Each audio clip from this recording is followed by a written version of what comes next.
Halo, saya Irwan Ardiansyah, Ketua dari kelompok 1 P5 kelas X4 SMA 5 Kota Serang. Kali ini saya akan bercerita sedikit tentang kunjungan kemarin ke Taman Mini. Dikarenakan footage yang saya ambil di Taman Mini kemarin kurang.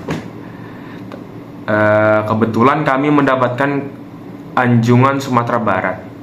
Dan kebetulan juga kedua orang tua saya berasal dari Sumatera Barat, dari Tanah Minang. Jadi saya tahulah sedikit budaya-budaya yang ada di sana. Tapi sebelum ke cerita, yuk kita lihat vlog yang saya dan teman-teman saya sempat ambil di Anjungan Sumatera Barat. Assalamualaikum warahmatullahi wabarakatuh. Jadi kita dari kelompok 1 P5 dari kelas 10-4. Kita kebetulan dapat anjungan Sumatera Barat. Kali ini kita akan menelusuri detail-detail budaya yang ada di sini. Jadi Sumatera Barat memiliki rumah adat yang bernama Rumah Gadang. Jadi Sumatera Barat juga memiliki bahasa, yaitu bahasa Minang. Mayoritas Sumatera Barat adalah Islam. Udah. Kesenian yang ada di Sumatera Barat yaitu tari piring dan tari hiasan bahan. Jadi guys, yang kita tahu dari tour guide tadi, Sumatera Barat adatnya lebih memuliakan wanita, teman-teman. Lanjut ke hasil observasi. Nama daerah adalah Sumatera Barat. Sumatera Barat memiliki ibu kota yaitu Kota Padang. Kemudian bahasa yang ada di Sumatera Barat adalah bahasa Minang. Kemudian agama mayoritas yang ada di Sumatera Barat adalah agama Islam, sekitar 97,56%. Selanjutnya adalah suku bangsa. Suku bangsa yang ada di Sumatera Barat adalah suku Minangkabau. Yang menarik dari suku Minangkabau adalah 100% orang yang bersuku Minangkabau adalah beragama Islam. Jadi orang Sumatera Barat belum tentu beragama Islam, namun orang Minangkabau 100% beragama Islam. Kemudian ada suku Mentawai. Ada yang menarik lagi dari suku Mentawai. Di suku Mentawai berada di Desa Mentawai di Kabupaten Mentawai. Desa Mentawai merupakan desa paling indah yang ada di dunia. Saya pernah baca artikel tersebut. Kemudian ada suku Mandailing dan suku Jambak. Kebetulan suku Mandailing dan suku Jambak adalah suku kedua orang tua saya. Yang menarik juga dari suku bangsa di Sumatera Barat adalah orang yang menurunkan jadi suku itu diturunkan oleh kaum wanita atau ibu. Jadi contohnya seperti ayah saya bersuku Mandailing dan ibu saya bersuku Jambak. Jadi anaknya semuanya sukunya Jambak karena yang menurunkan sukunya adalah perempuan atau ibu. Ibu saya bersuku Jambak. Dan juga kalau saya ingin anak saya nanti mempunyai suku, jadi saya harus nikah dengan wanita Padang. Kemudian adat dan tradisi. Yang saya tahu, adat dan tradisi di Padang lebih sangat memuliakan kaum wanita. Sebagai contoh di keluarga saya deh. Jadi saat nenek kakek saya meninggal, 100% warisan diberikan kepada kaum wanita. Jadi kaum laki-laki itu di Padang istilahnya disuruh fokus kerja aja. Masalah harta itu wanita yang ngatur. Kemudian kalau ada yang adat dan tradisinya masih kental banget, jika contohnya itu kayak kalau laki-laki udah balik disuruh keluar dari rumah, jadi nggak boleh tinggal lagi di rumah. Makanya banyak orang Padang yang merantau. Kemudian ada pakaian khas Sumatera Barat. Pakaian khas Sumatera Barat adalah talua balango, itu untuk laki-laki. Kemudian ada salua balelo itu untuk perempuan, dan mahkota yang biasanya ada di pernikahan yang dipakai oleh perempuan itu namanya suntiang.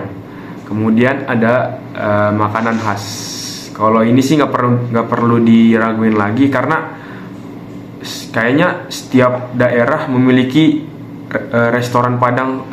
Di setiap daerah pasti punya restoran Padang. Kayak contohnya kalau makanan khas Sumatera Barat kayak rendang, tunjang, dendeng batoko, dan ada satu makanan yang favorit saya dan mungkin kalian belum tahu, ada yang namanya iti balado. Iti balado tuh kayak bebek cabai hijau. Kemudian ada kepercayaan di Sumatera Barat, jelas yang tadi saya bilang, yaitu Islam. Ternyata saya melewatkan dua hal, yaitu rumah adat dan kesenian. Rumah adat di Sumatera Barat namanya itu rumah gadang. Rumah gadang itu nggak dimiliki oleh semua rakyat Sumatera Barat. Biasanya yang rumahnya rumah gadang itu orang yang derajatnya tinggi, seperti kayak ya orang yang kaya atau orang yang terkenal. Kemudian ada yang namanya Balareung. Balareung ini tempat pertemuan para petinggi-petinggi daerah. Nama para petinggi daerah di Sumatera Barat itu biasa disebut datua. Datua itu orang yang sangat dihormati di daerahnya. Dia tuh kayak petingginya, kayak mungkin camatnya gitu, tapi di Sumatera Barat disebutnya datu. Kemudian kesenian yang ada di Sumatera Barat, yang saya tahu ada dua. Yang saya tahu cuma dua, maksudnya bukan ada dua, cuma dua. Yang pertama adalah tari piring. Tari piring ini biasanya dipentaskan pada saat pernikahan. Kemudian ada tari pasambahan. Tari pasambahan ini biasanya dipentaskan pada saat ada tamu dari orang terkenal, orang yang terkenal seperti presiden, wakil presiden, atau pejabat-pejabat. Nah, pada saat upacara penyambutan tamu-tamu tersebut biasanya diiringi oleh tari pasambahan. Selanjutnya saya ingin bercerita tentang filosofi di balik penamaan Minangkabau. Biasanya kan penduduk Sumatera Barat disebut sebagai suku Minangkabau. Minangkabau ini jika dibahasa Indonesiakan adalah menang kerbau. Jadi pada saat zaman dahulu, perang itu di Sumatera Barat ya, perang itu bukan manusia dengan manusia, namun kerbau dengan kerbau. Jadi penduduk Sumatera Barat itu waktu itu melawan kerajaan Majapahit. Kerbau yang dimiliki oleh kerajaan Majapahit ini cenderung lebih besar, lebih kuat, dan kayak induk lah dia. Dan kerbau yang dimiliki oleh masyarakat Sumatera Barat kecil dan terlihat lebih lemah dan cenderung kecil lah pokoknya.